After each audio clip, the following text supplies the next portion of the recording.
Bonjour à tout le monde. Euh, bon, alors je me présente, Denis Gaborio. Alors bon, c'est pas c'est intitulé dans le programme ex-président de la FNSIVAM. Bon, c'est pas ça l'important. Je crois que je vais plus vous parler, étant retraité depuis une dizaine d'années, de l'expérience on a vécu.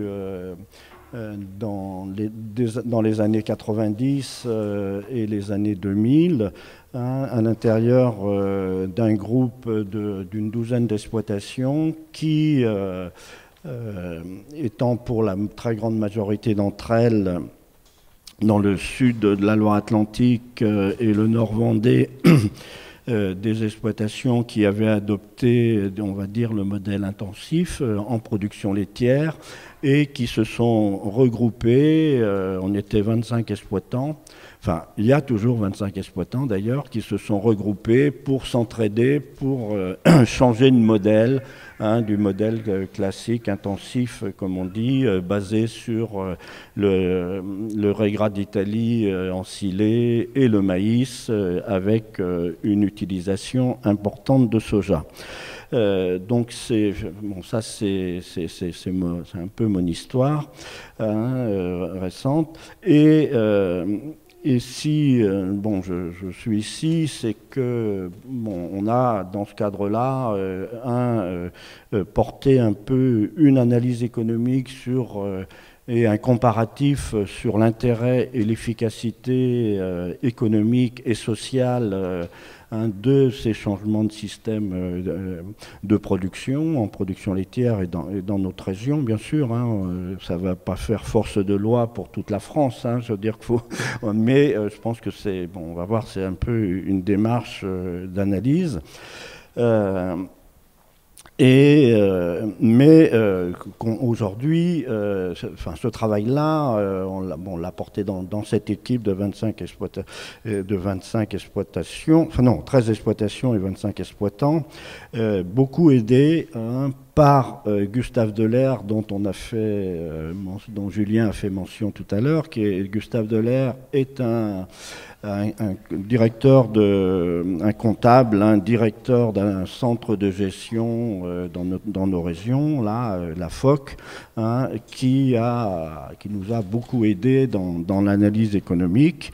Et on a été aussi appuyé sur l'analyse de la fiscalité, notamment récemment par Paul Bonomo, qui est ancien paysan, ancien juriste de la Confédération.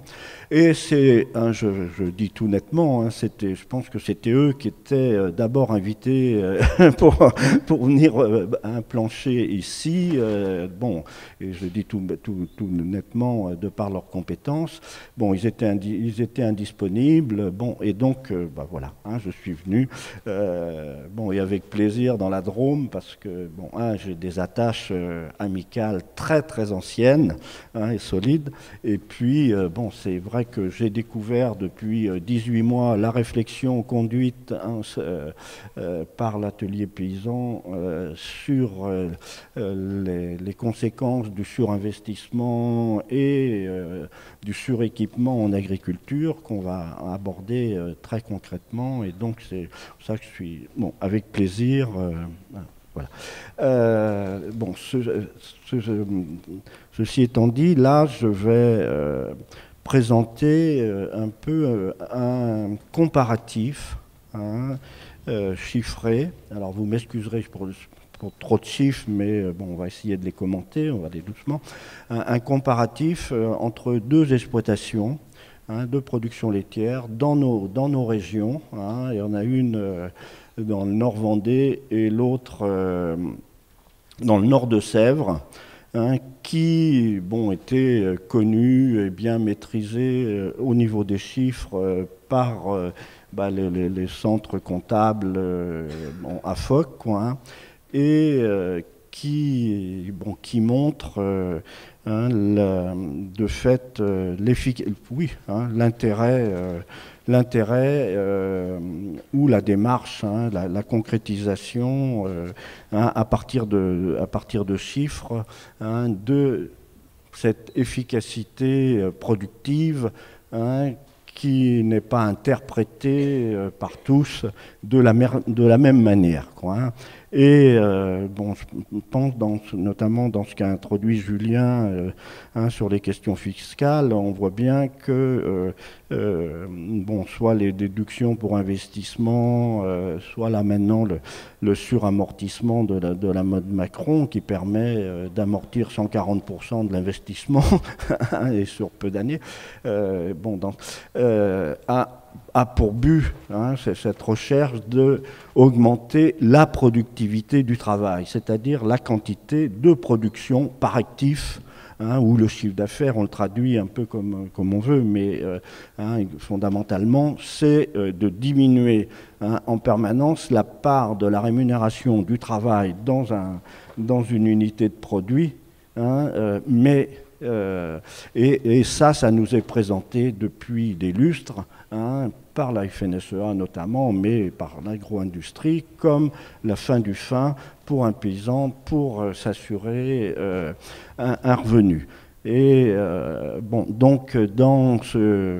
bon, et on se rend compte, hein, bon, à l'usage, que bon, d'une part la situation des revenus qu'on annonce en agriculture, notamment dans ces dernières années, démontre hein, que ça aboutit pas à ça, hein, que ça aboutit à beaucoup d'élimination, mais en plus on nous raconte un peu des fadaises hein, sur l'efficacité réelle hein, de ces systèmes de production qui sont basés hein, sur un fort équipement hein, en matériel, hein, en bâtiment et de fortes consommations d'achat, enfin de consommation d'intrants, comme on dit, d'engrais, de concentrés, tout ça. Et donc on va là, on va regarder hein, concrètement ce comparatif hein, de deux exploitations qui toutes deux fonctionnaient bien, mais dans des systèmes complètement différents. Hein, une exploitation A, qu'on va dire autonome, économe, hein, hein, c'est-à-dire qui a pensé sa conduite hein, basée sur le maximum de rémunération de travail, de maximum de disponibilité de travail, et l'autre B, bon, dite conventionnelle, où là, ce qui était recherché, hein, c'était la production à l'hectare maximale, la production par vache maximale et la production aussi par actif importante. Alors, je vous dis tout de suite que ces éléments-là, hein, les chiffres, hein, le comparatif que je vais vous présenter, il est accessible sur le site de la FNSIVAM, ça c'est une première chose, c'est fait, je ne vais pas oublier. Mais les chiffres datent de 2008. Mais l'important, ce n'est pas les chiffres, hein, ce n'est pas la période, c'est la démarche.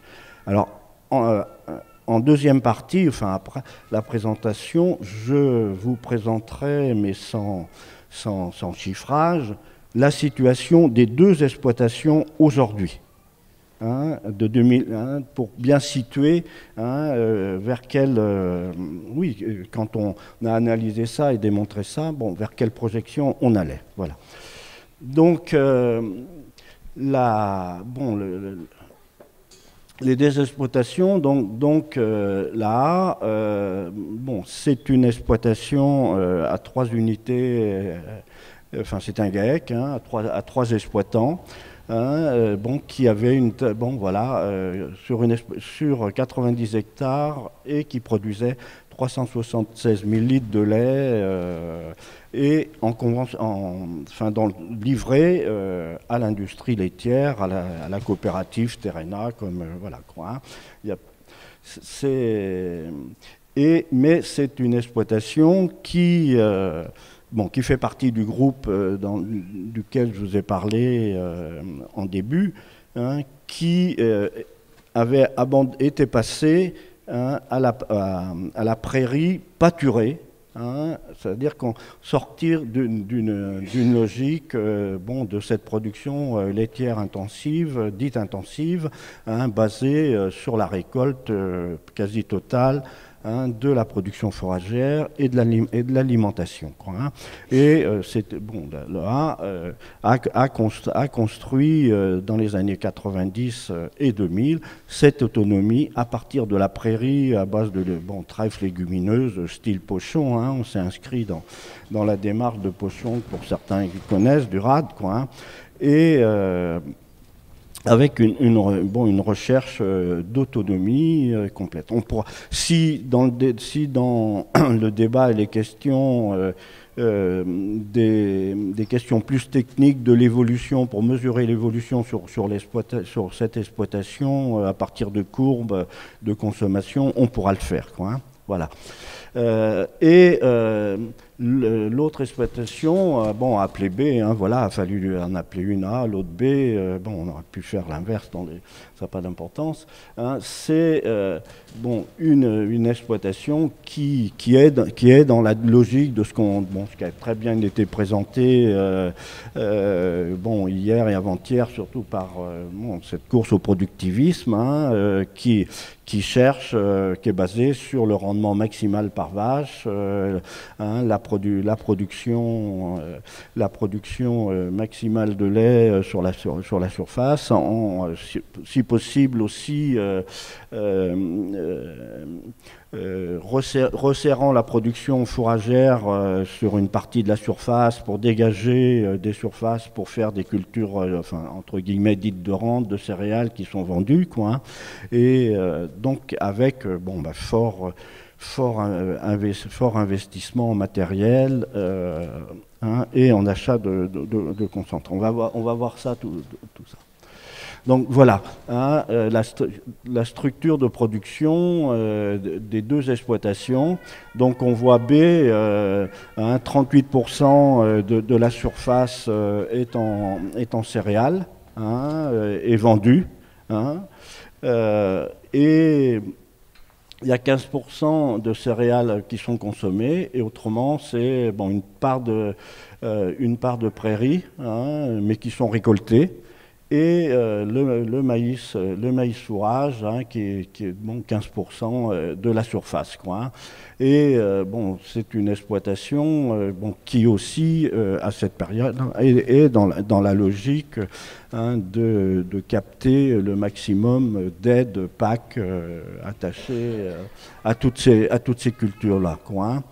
Bon, alors que bon, l'exploitation A, bon, elle, bon, déjà, on voit qu'en termes de surface, on est à 30 hectares. Bon, on est plutôt à 40 dans la ferme B par UTH, quoi. Hein. Et bon, là, on voit que l'exploitation A est basée d'abord sur la prairie pâturée, quoi. Hein, voilà. Hein. Et avec avec un peu de maïs, parce que c'est bon, dans nos régions, bon, reste que les mois de décembre, janvier, février, souvent les bêtes sont quand même en grande partie à l'abri, même si on tente hein, d'allonger le calendrier de pâturage. Quoi, hein. Donc, alors, un chiffre intéressant qui fixe un peu ce que j'explique, c'est que les UF stockés, récoltés et stockés, sont de 80. Enfin, les UF, c'est les unités fourragères nécessaires à l'alimentation hein, des troupeaux. Dans un cas, il y en a 85% qui sont récoltés, stockés et distribués. Hein, et dans l'autre, il y en a 33%. Hein, ce qui, alors ça, déjà, vous pouvez imaginer toute l'incidence que ça a en termes de charge de mécanisation, hein, de consommation d'énergie, voilà.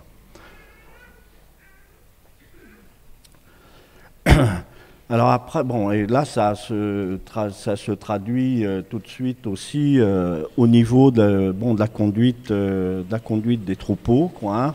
Bon, là, on voit que le taux de renouvellement, enfin bon, là, entre les deux exploitations, bon, il y a le double de vaches laitières dans un cas. Hein, bon, c'est vrai que bon, il y a plus d'emplois. Hein, faut pas, on va voir ça plus loin. Mais par contre, il y a déjà un chiffre qui nous apparaît, quoi, hein, c'est que le renouvellement est de 15% des vaches.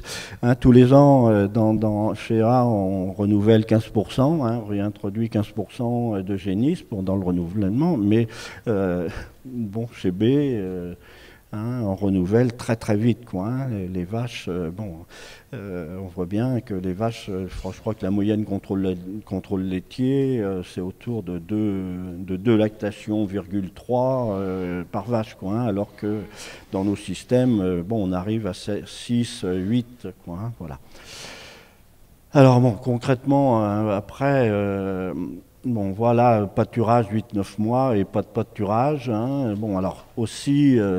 oui, pour la sécurisation, bon, on voit des charges d'irrigation, hein, pour la sécurisation hein, du maïs, hein, notamment, quoi, hein.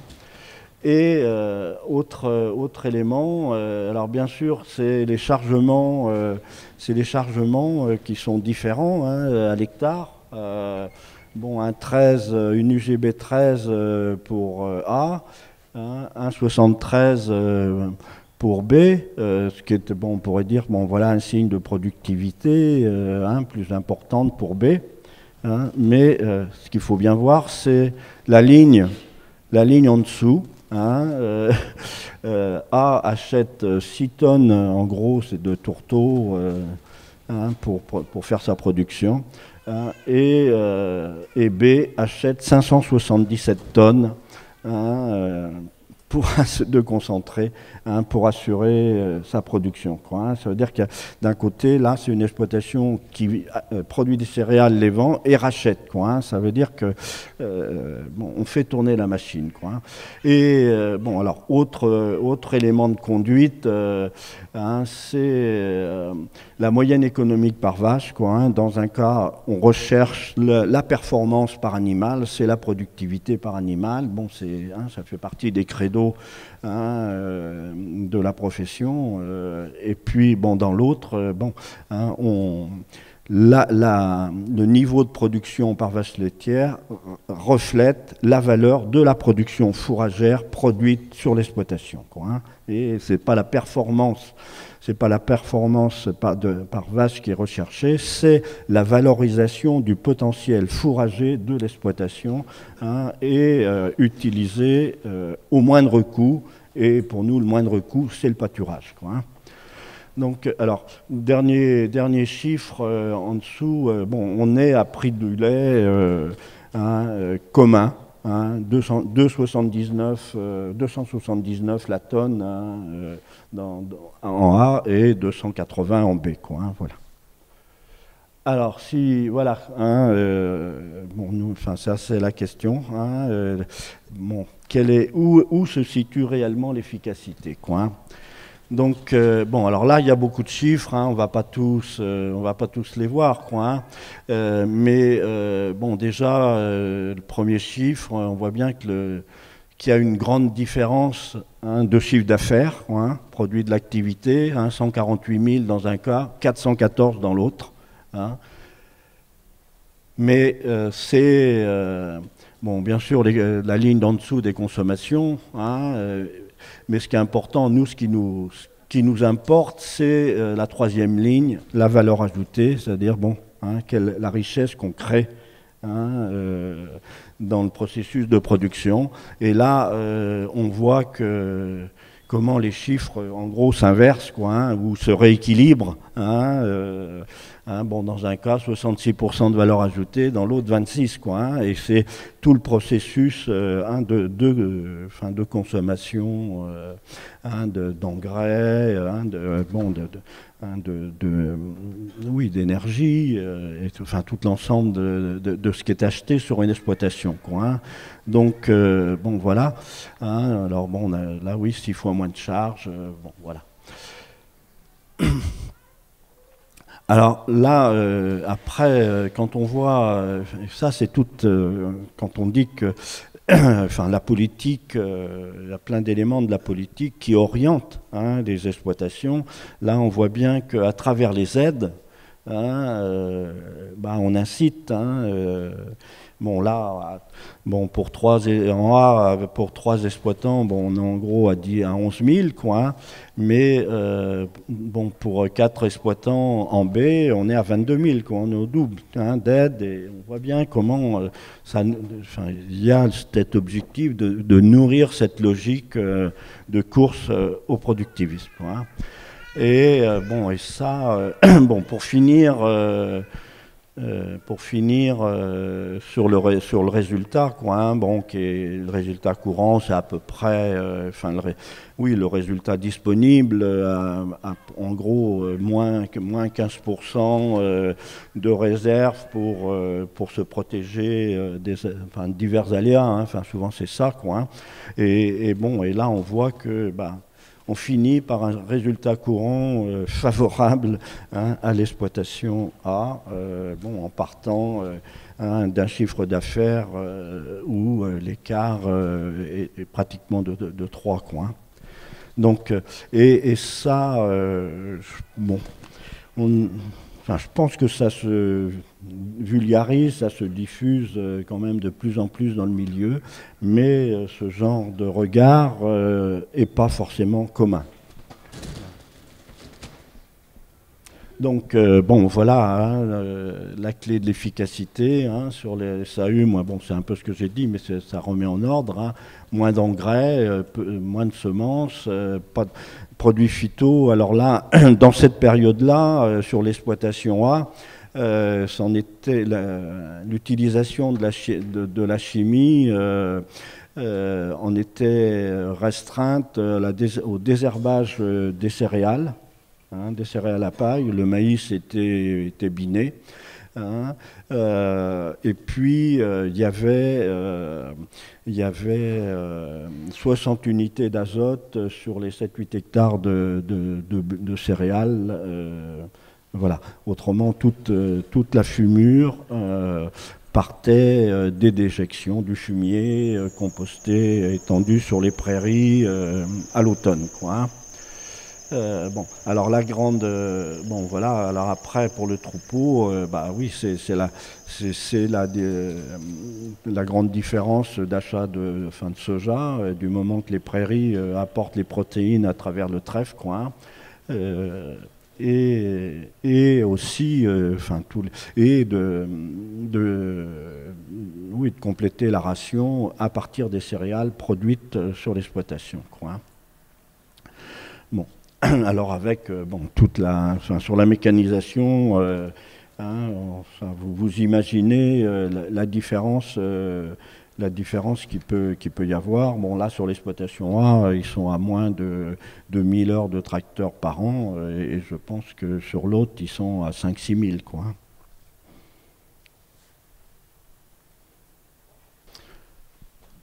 Bon, alors là, voilà, on a un peu mis en schéma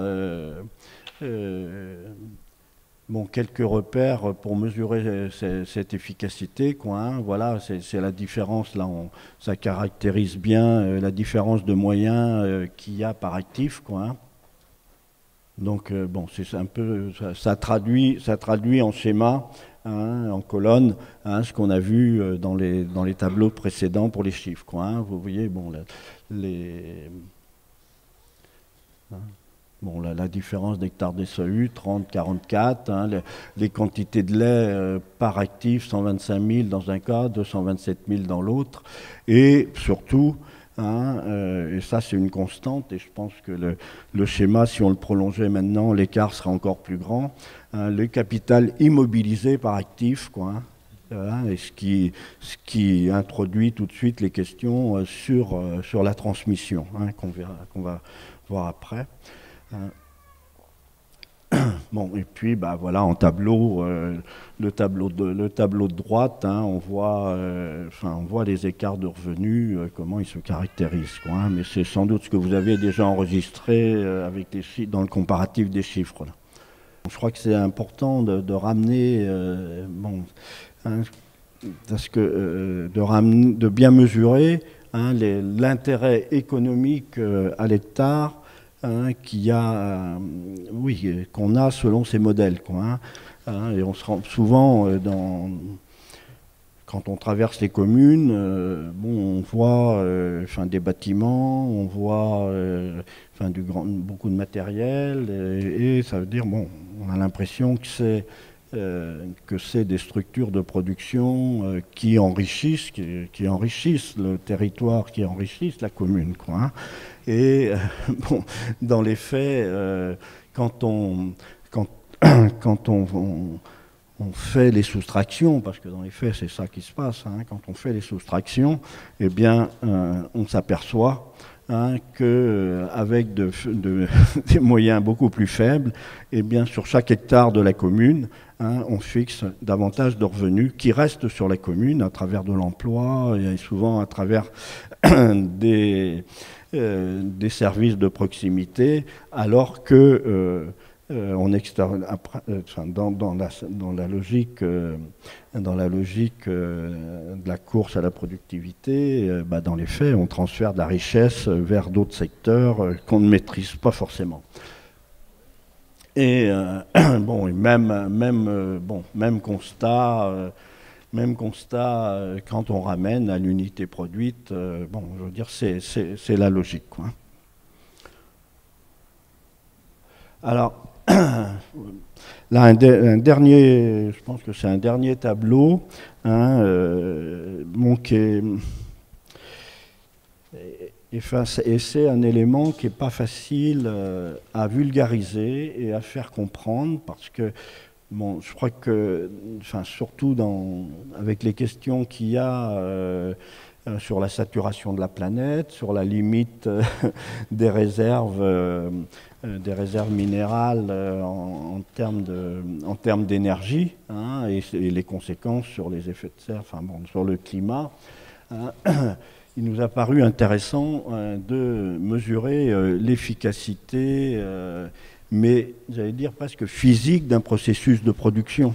Hein, bon, je crois que c'est important et de voir sa traduction en termes économiques et donc en termes d'emploi. Hein, ça c'est bon, on l'a vu. Hein, je pense que vous l'avez à peu près. J'espère que vous l'avez compris. Enfin bon, on précisera à travers les questions. Mais c'est plus difficile de mesurer l'efficacité physique productive. Hein, d'un processus de production. Alors là, bon, je pense que depuis qu'on a fait ça, je crois qu'il y a des choses qui sont avancées. On l'a fait ça à partir du bilan planète, hein, c'est-à-dire qu'il a été traduit en équivalent fuel, hein, la production réalisée sur l'exploitation, hein, duquel on a soustrait hein, toute l'énergie en équivalent fuel pour produire cette production, quoi, hein. Alors depuis, je pense qu'il y a notamment un logiciel, une méthode Diater qui doit affiner mieux hein, cette analyse, cette évaluation. Mais de mon point de vue, enfin, ça reste difficile même entre nous à rentrer dans cette évaluation-là, alors que fondamentalement, c'est ça qu'il faut aussi évaluer, parce que, bon, paradoxalement, l'agriculture, elle est avant tout, elle est productrice d'énergie. Hein, depuis longtemps, enfin, ce qui a été enfoui, hein, qu'on retrouve en pétrole, ça vient de la photosynthèse, ça vient, bon, et ça, c'est ça fondamentalement, quoi, hein, et ça on ne le mesure pas trop, quoi, hein. Et donc on a caractérisé ça. Alors bon, c'est le comparatif bon, entre A et B. Hein, mais on a adjoint un troisième repère, alors c'est les bovins laits spécialisés, hein, chiffrage Pays de Loire, quoi, hein, bon par les chambres d'agriculture, bon. Et bon là, bon, ce qu'on peut voir, hein, c'est que enfin, je crois que c'est surtout les chiffres qui sont à gauche, quoi, hein. bon, B a 1,43, enfin en gros quand il produit pour produire avec une calorie, hein, enfin un équivalent fuel, il produit 1,43 quoi. Hein, une calorie 4 en consommant une quoi. Hein. Mais ce qu'on voit, c'est que dans les bovins laits spécialisés, et là, hein, sans production de culture, de céréales, de vente à côté, eh bien, on ne retrouve pas l'énergie consommée dans la production faite. Hein. Ça veut dire que pour produire, quand on consomme une calorie dans le processus de production, ben on n'en retrouve que 0,80. Hein. Ça veut dire qu'on est dans une production, bon, vu comme ça, négative. C'est ça que ça veut dire. Hein. Et alors que, bon, ben, A, avec une calorie, il en produit pratiquement 2. Quoi. Hein. C'est-à-dire, et là, c'est parce que le système est basé sur la photosynthèse, sur la combinaison du sol, des graminées et des légumineuses, et avec un processus de valorisation essentiellement basé sur le pâturage, qui fait que ça limite énormément les consommations d'énergie. Alors bon, je ne sais pas si c'est... J'espère qu'à partir des chiffres comme ça, vous comprenez, c'est à peu près clair. Bon, alors, en termes de conclusion, quoi, voilà, pour nous, ces systèmes-là sont, oui, plus efficaces, maintiennent plus d'emplois. Alors, préservent mieux l'environnement, oui, parce que, en termes d'utilisation de chimie, à cette époque-là, ça avait été divisé par 10, sur l'exploitation A, quoi. Et répond mieux aux attentes des consommateurs. Alors ça c'est tout le débat, notamment sur la qualité des produits. Et c'est vrai que sur le lait, il y a un débat autour des oméga 3 notamment, pour le lait. Mais ça, voilà.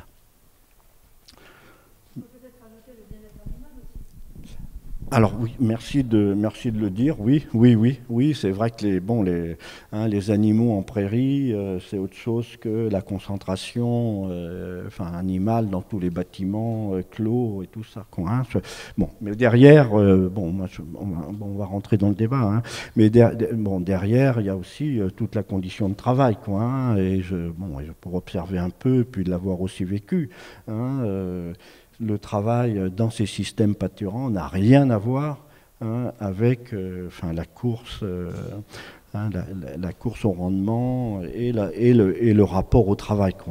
Et à partir du moment où, en gros, ce qu'on se dit souvent, c'est que ils sont 3 pour faire le boulot de 2, entre guillemets, ils le font différemment, et ça veut dire que les conditions de travail, de congé, les astreintes des week-ends, ça n'a plus rien à voir. Qu'il n'y a pas les bornottes non plus dans ces exploitations-là. Alors, avant de passer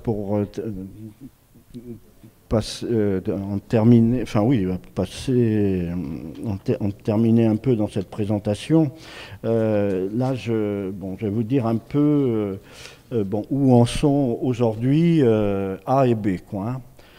Alors, j'ai plus de repères sur A que sur B, mais je me suis renseigné quand même suffisamment sur B pour donner des éléments.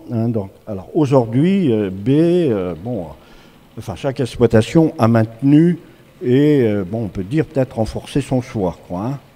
Donc, B, aujourd'hui, est passé de 197 hectares à 216, ce qui est, dans notre région, n'est pas une augmentation de surface très importante. Par contre, ils ont transformé complètement leur siège d'exploitation et ils ont équipé en location-vente un grand bâtiment nécessaire aux vaches laitières, photovoltaïque. Donc ils sont pas enfin, c'est une société qui leur a installé le bâtiment et qui gère le photovoltaïque jusqu'à amortissement. Et bon, après, je pense que ça revient à l'exploitation. Mais sous cet équipement-là, ils ont investi 185 000 pour loger les vaches. Voilà. Bon, au niveau de l'emploi, ça n'a pas bougé, c'est resté idem. Par contre, le lait vendu est passé d'1 million 22 000 à 1 million 400 000. Forte augmentation de la production laitière. Bon, alors, en termes d'appréciation, par les sources que j'ai eues, notamment de Gustave, c'est situation viable, mais tendue, et très grosse interrogation sur la transmission. Voilà. Bon, alors pour l'exploitation B, renforcement aussi du choix autonome-économe. En 2010, passage en bio. Surface qui est passée de 90 à 98 hectares. Toujours 3 actifs, mais avec, après, renouvellement complet de génération. A été en gros dans ma génération. Et là, ça a été, à chaque départ d'associé, il y a eu remplacement. Installation d'un jeune, avec un capital par actif repris, financé par JA à hauteur de 60 000. Voilà. Et affirmation des choix d'amélioration des conditions de travail. Bon, et puis réhabilitation progressive de l'outil existant qui avait été installé à la fin des années 60. Et alors, intensification encore du pâturage avec tout un travail d'échange pour améliorer le parcellaire, parce que dans ces systèmes-là, le parcellaire, le foncier c'est un gage d'efficacité. Plus la structure d'exploitation permet le pâturage, plus c'est facile. Et c'est ça qui a été... voilà. Et après, renforcement de l'autonomie. Je sais que sur le dernier exercice, ça a été moins de 2 tonnes de soja qui ont été consommées, achetées. Ça veut dire qu'il y a, en termes d'achat extérieur, ça s'est limité à ces volumes-là. Bon, donc voilà. Alors après, là, juste sur le débat fiscal, là, je crois qu'il y a les déductions pour investissement ont eu un rôle important dans la stimulation des équipements en agriculture. Elles ont été pensées pour ça. Quand les DPI les déductions pour investissement ont été mis en place en 1987, c'est parce qu'il y avait une chute des consommations, des équipements en agriculture, que notamment le marché du matériel en 85 et 86 avait chuté de 10% et que ce souhait de relance était à l'esprit du législateur. Ça, c'est une première chose. Et puis, la deuxième chose, je crois que dans le monde paysan, il y a, et ça pour moi c'est une vraie question, et que je pense qu'en partie, là, dans les initiatives qu'on connaît, des réponses commencent à s'élaborer, mais la vraie question que le monde paysan a pensé longtemps que sa contribution à une couverture de retraite conséquente était un peu secondaire par rapport au patrimoine qu'il pouvait espérer à à son départ. Sauf que, bon, et ça c'est dans la logique du système libéral où il faut assurer le moins de garanties possible, en gros, au travail. Voilà.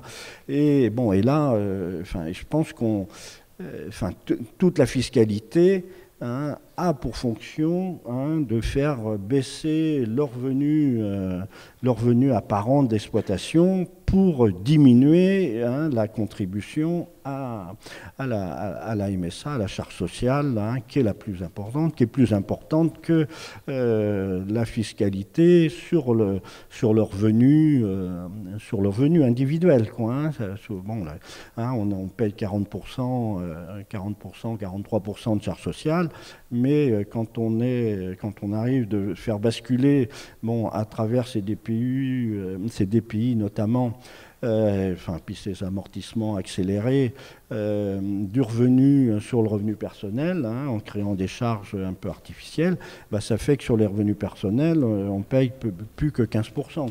Il y a tout un jeu au niveau des structures d'entreprise, d'exploitation qui ont cette vocation-là. Donc, voilà. Et puis, c'est vrai que et moi, que la fonction du matériel en agriculture, et notamment dans une frange de la jeune génération, parce que je me rends compte que dans la jeune génération, il y a quand même beaucoup d'individus, il y a beaucoup de gens qui ont pris du recul justement sur le rôle de la machine, et cette dépendance qu'elle peut entraîner, mais n'empêche que jusqu'à toujours, et la dernière mesure là, dite loi Macron, qui permet d'amortir plus que la valeur de l'outil est très significatif. Mais comment sortir de ça, et c'est la question sur l'équilibre de la répartition de la richesse entre le capital et le travail, entretenir un outil de production, mais il ne faut pas qu'il capte toute la richesse qu'on a produite dans l'année. C'est bien la question de la rémunération du travail, de la valeur ajoutée qu'on peut orienter pour rémunérer de l'emploi et fixer de l'emploi. Donc, voilà, je sais pas, pas envie de continuer plus longtemps, si vous avez des précisions, voilà.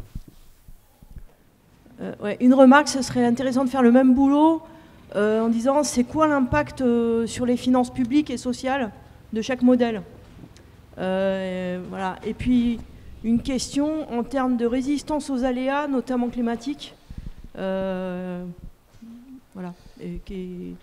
Est-ce qu'il y a une différence, quoi ? Il y a un groupe Évaluer les politiques autrement qui s'est monté au sein du pôle Impact en 2012, qui a essayé justement de porter cette réflexion-là pour montrer en quoi un euro investi dans des modèles autonomes et économes ou un euro investi dans des modèles plus conventionnels n'a pas le même impact, et comment les modèles autonomes et économes sont beaucoup plus source d'économie pour la finance publique.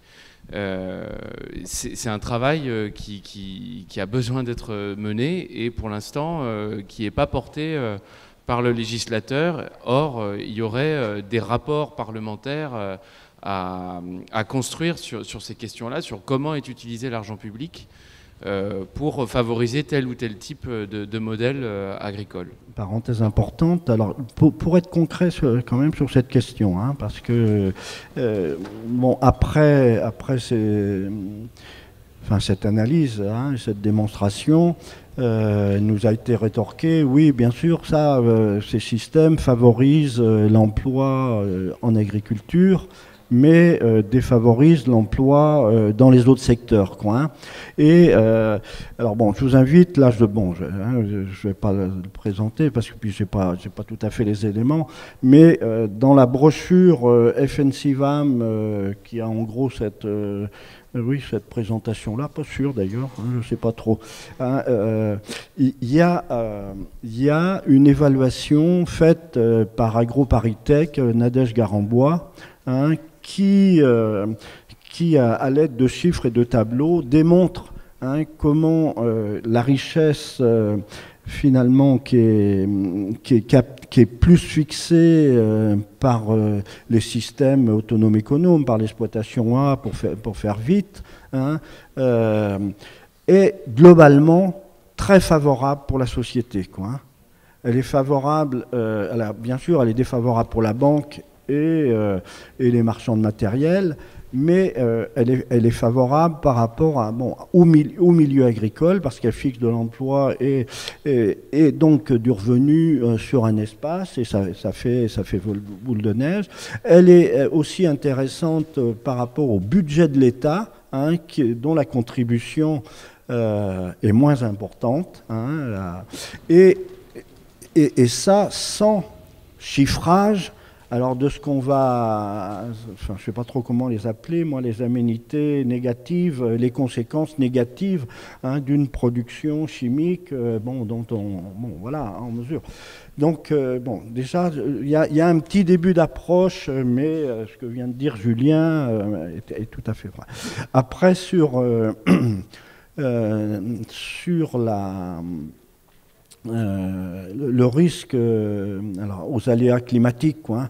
Alors, je crois que ça doit dépendre des régions, mais ce qu'on se rend compte, c'est que dans les systèmes herbagés, où bon an, mal an, on a pratiquement la même production fourragère d'une année sur l'autre.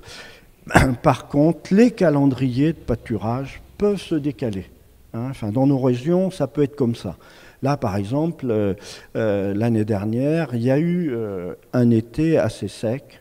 Il y a eu un printemps pas terrible, mais il y a eu pas terrible. Et il y a eu un été assez sec, donc il a fallu prendre sur les stocks. Sauf que l'automne a été merveilleux. Et c'est souvent comme ça. Et globalement, alors c'est la capacité de s'adapter à ces changements, mais avec du recul.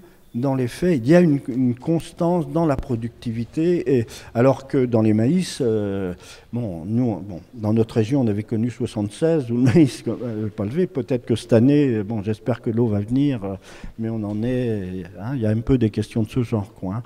Mais, ce qu'on sent, beaucoup moins de vulnérabilité par rapport aux aléas climatiques. Alors déjà, merci pour cette conférence et ces chiffres, parce que comme on le disait il y a 2 jours, on est malheureusement dans une société où sans chiffres, on n'arrive pas à convaincre.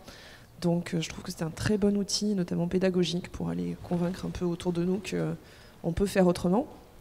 Je trouve que cette conférence est très complémentaire de la conférence gesticulée du tracteur Alan, qui se base sur une expérience dans la même région et qui parle aussi de ce changement de modèle et du passage au pâturage. Donc j'invite ceux qui ne l'ont pas vu à la voir aussi. Et enfin, dans les chiffres sur l'efficacité, notamment l'efficacité de production, donc le litrage par hectare, ça me semblerait très pertinent d'ajouter dans ce calcul-là les hectares à l'étranger qui produisent notamment le soja, parce que toujours dans le but de convaincre autour de nous, aussi comme on le disait il y a 2-3 jours, on nous dit l'agriculture doit nourrir le monde, donc on doit produire toujours plus à l'hectare. Et malheureusement, on fait des calculs en regardant nos petits nombrils en France sans voir ce qu'on consomme de l'extérieur, et donc les chiffres sont complètement faussés. Et même chose par rapport au travail humain et en fait au nombre de personnes nécessaires pour produire une certaine quantité. Voilà, si les réseaux ont l'opportunité de faire ces calculs-là, je trouve que ce serait très intéressant de les ajouter. Le réseau agriculture durable, avec son observatoire économique, importe le chiffrage de l'empreinte alimentaire. Et quand on parle d'empreinte alimentaire, c'est effectivement les hectares ici et les hectares à l'extérieur. Donc si j'ai mis en avant la question du soja, c'était avec cette idée-là derrière. Et tout à fait d'accord. Bien sûr. Effectivement, on voit bien la différence entre les 2 modèles A et B pour l'intérêt général.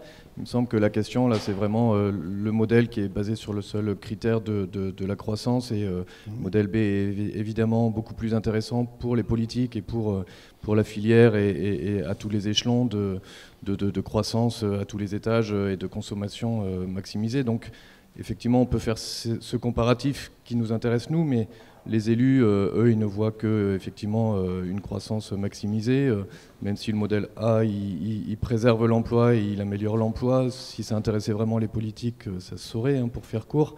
Mais voilà, comment on peut renverser la vapeur, étant donné que d'un point de vue de la croissance et pour ce seul argument, le modèle B reste malheureusement le seul qui tienne à leurs yeux et qui permettent de prolonger leur système. Voilà, il me semble qu'effectivement on est tous d'accord que le modèle A est intéressant pour l'intérêt général, mais pour l'intérêt économique et pour la croissance, comment on arrive à renverser l'argumentaire pour détricoter ce mythe de la croissance éternelle.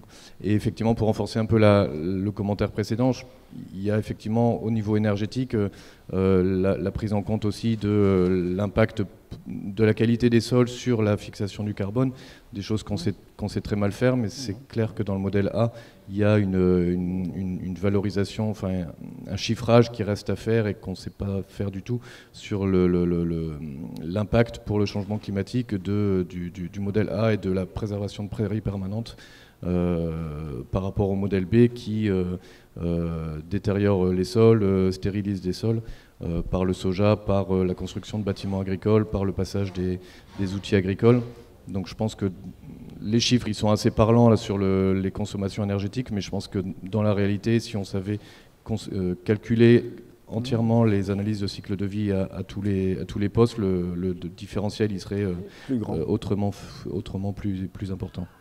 Donc voilà, essentiellement sur la question de la croissance, comment on arrive à renverser cette réflexion-là, quoi. Alors par contre, je veux dire, bon, comment on renverse la vapeur ou comment...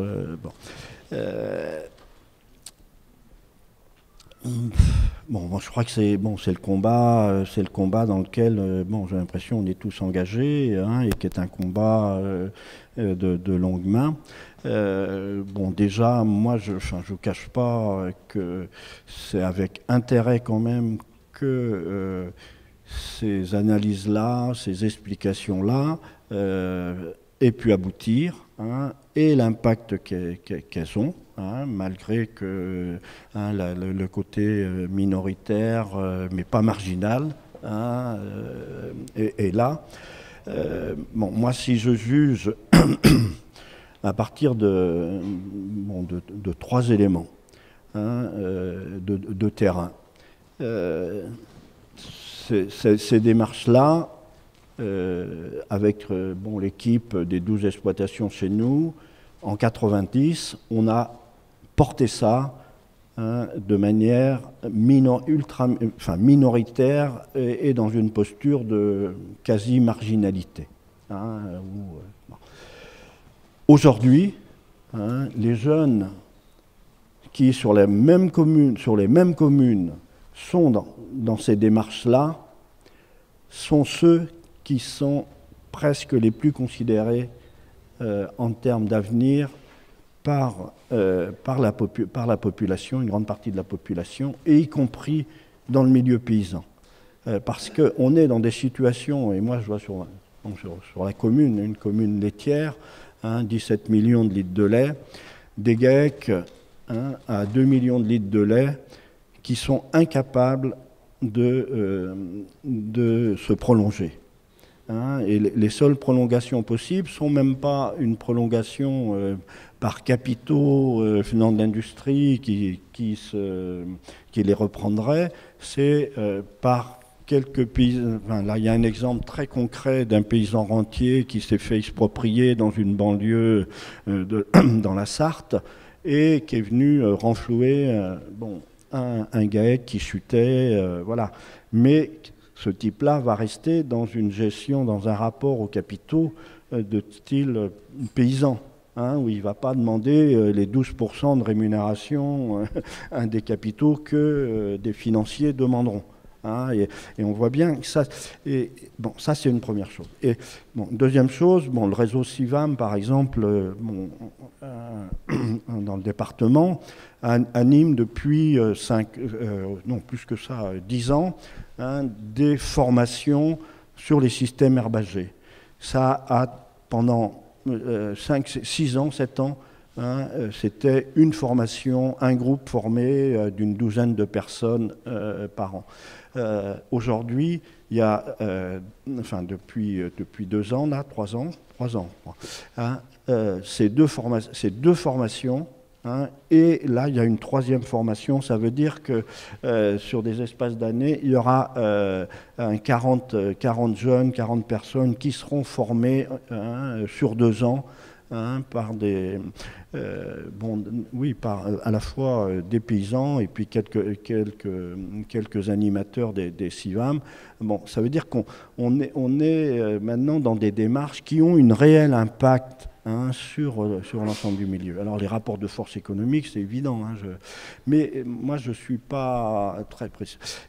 Et puis, l'autre chose, c'est qu'en termes, et ça c'est la grande question, en termes d'installation, y compris en Loire-Atlantique, on voit bien que à travers la démarche de la coopérative d'installation liée au réseau Reneta,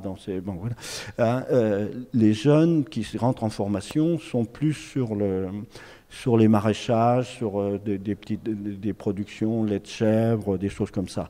Mais on commence à sentir un intérêt pour des productions entre guillemets de masse, parce que, y compris dans des filières, même des filières bio, pour ce style de structure. Et il semblerait plus facile de trouver des candidats à l'installation dans ces systèmes-là que dans les systèmes conventionnels. Mais je suis d'accord que la politique et les choix politiques confortent toujours le modèle intensif. Juste pour compléter, est-ce que justement ça vaut pas le coup, et ça se fait peut-être déjà au niveau du pôle impact, de travailler plus avec les réseaux de la décroissance pour arriver à théoriser un peu d'un point de vue économique, et en reprenant ces exemples-là sur plusieurs filières, mais de montrer d'un point de vue économique, philosophique, mais aussi technique, avec des économistes atterrés ou à ces réseaux de la décroissance.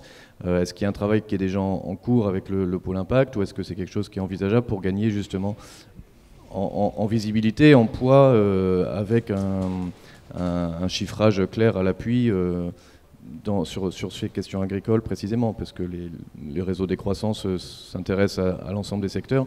Peut-être qu'il faudrait faire ce travail précisément sur quelques filières emblématiques, dont celle-ci. Je suis bien sûr favorable à ce que des moyens se dégagent, se trouvent pour poursuivre, étayer cette analyse, la pousser plus loin. Moi, j'étais de ceux qui ont participé dans le cadre d'Impact à essayer d'impulser cette réflexion, ce groupe évalué autrement. Le constat que je fais, c'est que on a peut-être impulsé, ça a suscité, ça a rassemblé, ça a provoqué de l'intérêt quand on a suscité ça en 2012. Sauf que comme on le lançait à partir de bonne volonté et sans moyens construits auparavant, on n'est pas, tout reste à faire, on va dire ça comme ça. Par contre, ce que je pense aussi, l'autre travers, c'est que c'était impulsé par trop de gens proches de la retraite. Et que, même si, il faut qu'on continue à y participer et on a un intérêt, mais il faut vraiment que le pôle impact se saisisse de ce chantier-là et trouve les moyens d'organiser, de structurer cette réflexion avec cohérence, et bien sûr en s'appuyant. Mais nous, notre idée, en 2012, l'idée c'était bien de s'appuyer sur des économistes, sur des analyses extérieures, Mais je te rejoins complètement, Il y a un truc qui apparaît pas dans la comparaison des modèles. La vache a 2 sous-produits, le lait et la bouse. Et la méthanisation, est-ce que ça peut pas soutenir une argumentation inverse voilà, sur l'impact énergétique, économique, en disant dans le modèle B ou dans un modèle C, on peut avoir plein de boosts qu'on va valoriser en méthanisation. Bon, là, ce qui apparaît, c'est que dans l'exploitation A, la valorisation de la fertilisation à travers les déjections animales a une grande efficacité. C'est ça que je vois. Après,